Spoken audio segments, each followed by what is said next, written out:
Hey girls, happy Wednesday. It's technically 12:15 a.m. in California, so I suppose technically it's Thursday, but you're all sleeping anyway, so don't worry about it. I honestly didn't really know what to talk about today. There's so much in the second half of the book, and it was kind of like, the first half culminates into this big point, and then the second half, I don't want to say that it comes down because it isn't like that. It has its own momentum and its own poignancy, but it does to an extent kind of come down. It leads up to something, and then halfway through the book we find out what it led up to, and so it goes down.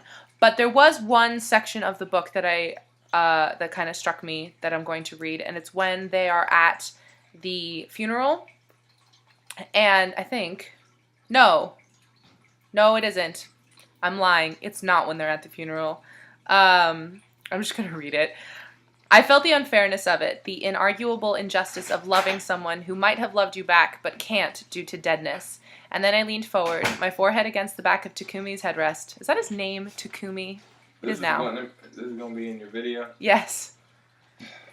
All right. That was my brother. And I cried, whimpering, and I didn't even feel sadness so much as pain. It hurt, and that was not a euphemism. It hurt like a beating. And I really like that passage because I think it really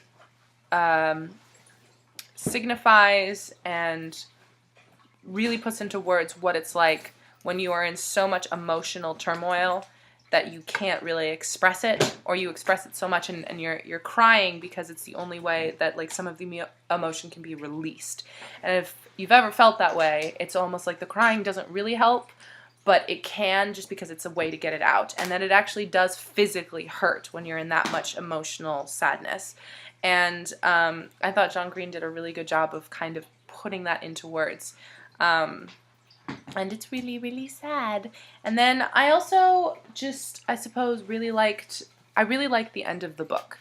I think it's a really great way to end it. How, because the religion class is talked about through the entire thing, and ending it with that, and ending it with a poignant topic, and ending it about a great perhaps, and about the labyrinth, and about the labyrinth, and about Alaska, are all, really, it kind of puts a closure to something that has no possible way of having closure.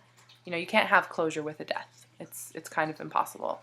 But in this way, we as the readers get a closure on how she died, and we also get a closure of where Pudge and the Colonel and Takumi and Lara are feeling. And I don't know about you, but I'd probably give the Pudge, oh my gosh, I can't talk today. I'd probably give Pudge a good grade on his essay. So those were really my thoughts when I was reading. They're kind of all over the place and random. But I'm looking forward to an abundance of Catherines for next week. And Jess, I'll see you tomorrow. Man, good job, girl. Strawberry Hill. I don't know if I would have had the guts to do that. That stuff sounds vile. But maybe if I ever miss a video, then I will I will put my money where my mouth is and try Ambrosia. We'll see. Okay.